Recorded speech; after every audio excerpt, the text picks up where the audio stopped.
Pyramids of biomass and energy. पहले हमने किया था कि पैरामिड्स ऑफ नंबर, आज हम करेंगे पैरामिड्स ऑफ बायोमास और एनर्जी के बेसिस पर। तो सबसे पहले करेंगे हम pyramids of biomass. Pyramids of biomass में क्या होता है कि इसके अंदर बायोमास के अंदर सबसे पहले तो कि ये पैरामिड्स ऑफ बायोमास होता क्या है, जैसे कि हमने पहले ही डिस्कस कर चुके हैं कि जो पैरामिड होते हैं वो ग्राफिकल रिप्रेजेंट करते हैं। ग्राफिकल रिप्रेजेंट क्या करते हैं, किसी भी ऑर्गेनिज्म के रिलेशंस को डायग्रामेटिकली या ग्राफिकली रिप्रेजेंट करते हैं दूसरे इंडिविजुअल के साथ में at the different trophic level. तो हमने नंबर के अंदर क्या किया था, उनके नंबर के बेसिस पर, लेकिन यहाँ पर क्या किया जाता है, उनके बायोमास के बेसिस पर किया जाता है। उनके साथ रिलेशनशिप कैसा है दूसरे इंडिविजुअल के साथ में ट्रॉफिक लेवल के अंदर। तो इसके अंदर सबसे पहले कि बायोमास होता क्या है, तो इसके अंदर क्या होता है, बायोमास क्या होती है, अमाउंट ऑफ मटेरियल होता है जो किसी ऑर्गेनिज्म के अंदर प्रेजेंट होता है। कि अमाउंट ऑफ मटेरियल जो किसी ऑर्गेनिज्म के अंदर प्रेजेंट होता है उसको हम बायोमास कहते हैं। तो ये क्या किया जाता है, ये जो होता है बायोमास वो मेजर्ड किया जाता है किसके अंदर, बायोमास मेजर्ड किया जाता है as a dry weight as well as a fresh weight. तो हम ये नहीं कह सकते कि ड्राई वेट के अंदर काउंट करेंगे या फ्रेश वेट के अंदर काउंट करेंगे, तो दोनों के अंदर ही काउंट किया जाता है। तो इसके अंदर दोनों ड्राई वेट और फ्रेश वेट दोनों के अकॉर्डिंग हम उसको काउंट कर सकते हैं। तो इसके अंदर क्या होता है, एक और वर्ड आता है इसके अंदर, स्टैंडिंग क्रॉप। अब ये स्टैंडिंग क्रॉप क्या होती है, तो वो क्या करती है, बायोमास से ही रिलेट करती है। स्टैंडिंग क्रॉप क्या होता है कि जो टोटल बायोमास होता है जो प्रेजेंट होता है इकोसिस्टम के अंदर एक पर्टिकुलर टाइम के अंदर, उसको हम बोलेंगे स्टैंडिंग क्रॉप। क्या कि बायोमास पर्टिकुलर टाइम के अंदर जितना इकोसिस्टम के अंदर प्रेजेंट होता है उसको हम बोलेंगे स्टैंडिंग क्रॉप। अब हम सबसे पहले करेंगे पैरामिड्स ऑफ बायोमास और बायोमास के अंदर भी हम सबसे पहले करेंगे टेरेस्ट्रियल इकोसिस्टम के अंदर।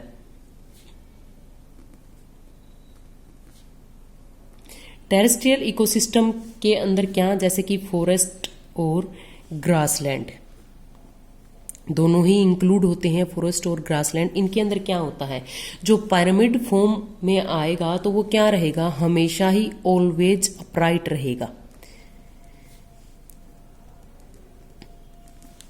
अब इसके अंदर क्या होता है, प्रोड्यूसर क्या होता है, इसके अंदर बायोमास इंक्रीज रहेगा प्रोड्यूसर के अंदर, क्योंकि वो बॉटम लेवल पे रहेगा। और जैसे जैसे हम टॉप की साइड जाते हैं तो बायोमास यहाँ पर डिक्रीज होता हुआ जाएगा। जैसे कि इसके अंदर अगर हम देखते हैं इस तरीके से अपराइट कंडीशन में ही फॉर्म होगा पायरामिड।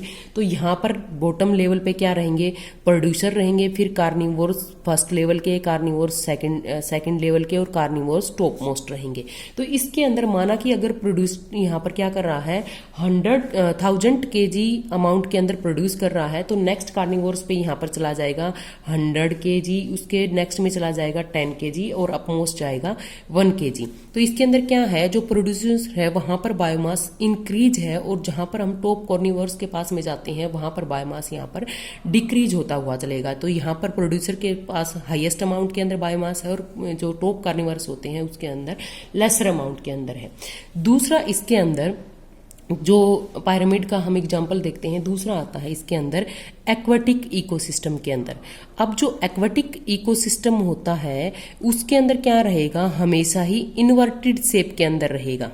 अब इसके अंदर इन्वर्टेड क्यों रहेगा, क्योंकि इसके अंदर जो यहाँ पर प्रोड्यूसर होता है उसके अंदर लेसर अमाउंट के अंदर रहेगा, और जो यहाँ पर टॉप लेवल पर कार्निवोर रहेगा वहां पर क्या रहेगा, हाईएस्ट अमाउंट के अंदर। यानी कि यहाँ पर लिस्ट अमाउंट के अंदर है और यहाँ पर टॉप कार्निवोरस है जैसे कि, और यहाँ पर प्रोड्यूसर, यहाँ पर क्या है, इंक्रीज होता हुआ जाएगा क्या, बायोमास। अब इसके एक क्वेश्चन अराइज होता है यहाँ पर कि जैसे कि अगर हम इकोसिस्टम की बात करते हैं तो एक लिस्ट अमाउंट बायोमास क्या सपोर्ट कर सकता है इंक्रीज लेवल ऑफ कार्निवोर्स के यहाँ पर इंक्रीज, जैसे वहां पर इंक्रीज होता जाएगा तो जो लिस्ट अमाउंट के अंदर है तो कैसे वो लेसर बायोमास सपोर्ट कर सकता है एक हायर बायोमास को, ये क्वेश्चन अराइज होता है यहाँ पर।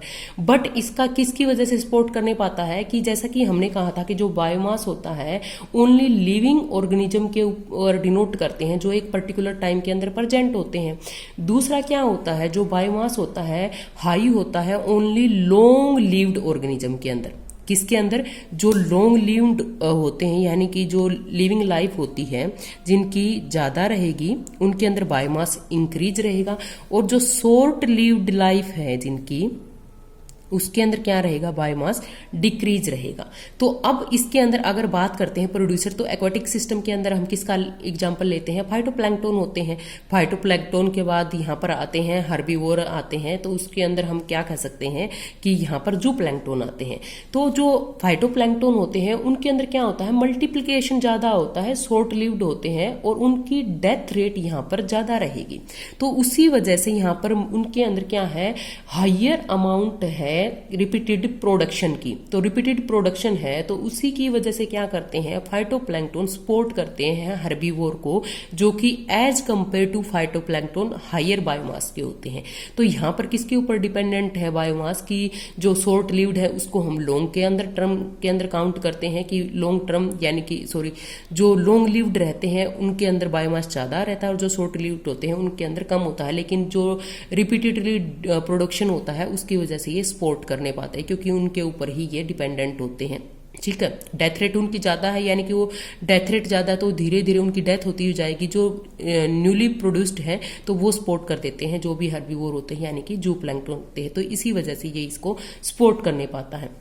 अब इसके कुछ ड्रॉबैक भी होते हैं। ड्रॉबैक क्या होते हैं कि जो बायोमास होता है वो सीजन के अकॉर्डिंग चेंज होता हुआ जाता है। तो सीजन के अकॉर्डिंग चेंज होता जाएगा तो ये जो पिरामिड है वो इसके अंदर डिस्टर्बेंस आ जाएगी।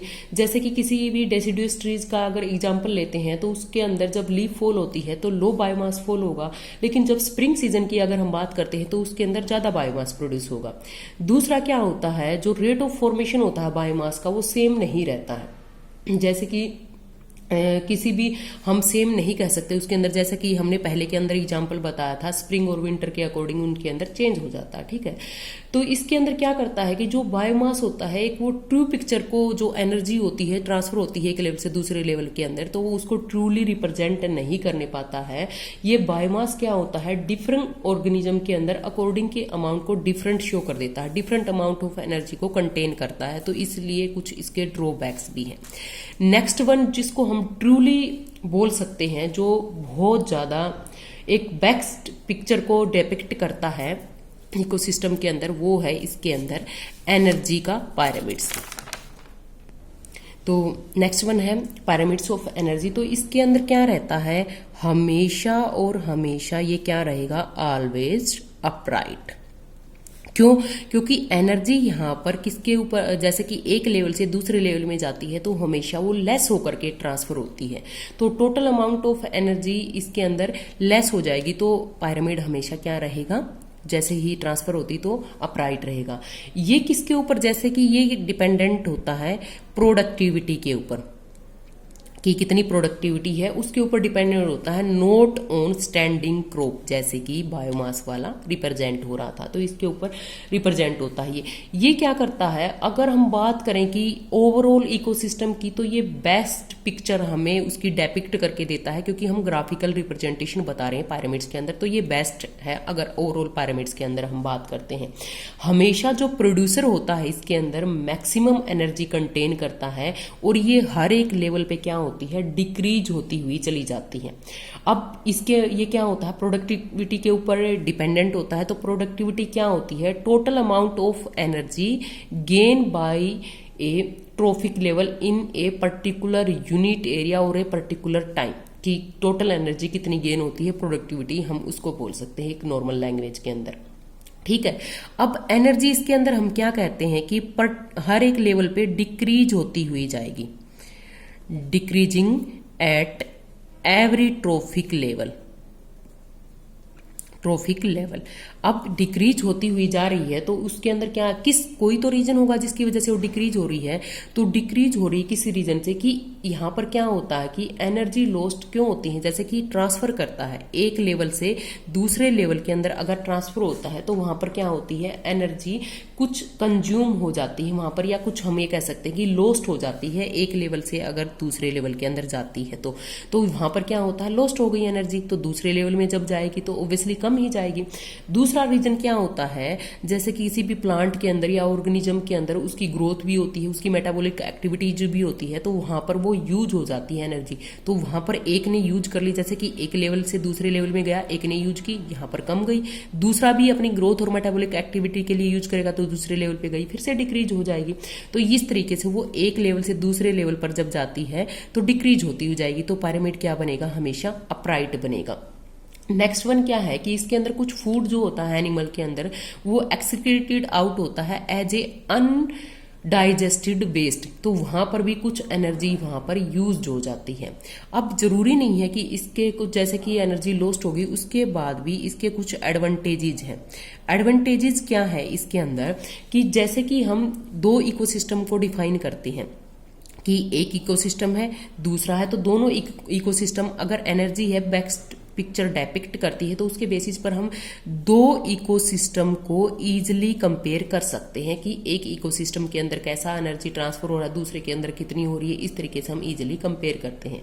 तो दूसरा क्या है, ये किसके ऊपर डिपेंडेंट है, प्रोडक्टिविटी के ऊपर, नॉट ऑन स्टैंडिंग क्रॉप। तो ये इसमें भी इजी हो जाता है कि प्रोडक्टिविटी हम इजीली मेजर कर सकते हैं। स्टैंडिंग क्रॉप जैसे कि डेथ रेट ज्यादा होता है कम होता है तो इतना हम मेजर नहीं करने पाते हैं। तो दूसरा एक और क्या होता है कि ये जो डेपिक्ट करता है अपने रोल को इन एनर्जी ट्रांसफर, वो ईच लेवल पे डेपिक्ट करता है, ये नहीं कि किसी एक पे करता है। तो ये बहुत ज्यादा एडवांटेजेज होती है कि ऑर्गेनिज्म जो होता है कितनी एनर्जी को हम ये भी काउंट कर सकते हैं, ऑर्गेनिज्म कितनी एनर्जी को यूटिलाइज करता है, कितनी को नहीं करने पाता है, कितने को ट्रांसफर करता है, कितनी को नहीं ट्रांसफर करने पाता, तो हम इजिली मेजर कर सकते हैं। तो इसके अंदर पायरामिड ऑफ बायोमास और एनर्जी सबसे अगर नंबर, बायोमास और एनर्जी तीनों की बात करते हैं तो सबसे बेस्ट पायरामिड अगर हम एग्जांपल देखते हैं तो वो एनर्जी का होता है और हमेशा क्या रहेगा, अपराइट के अंदर रहेगा।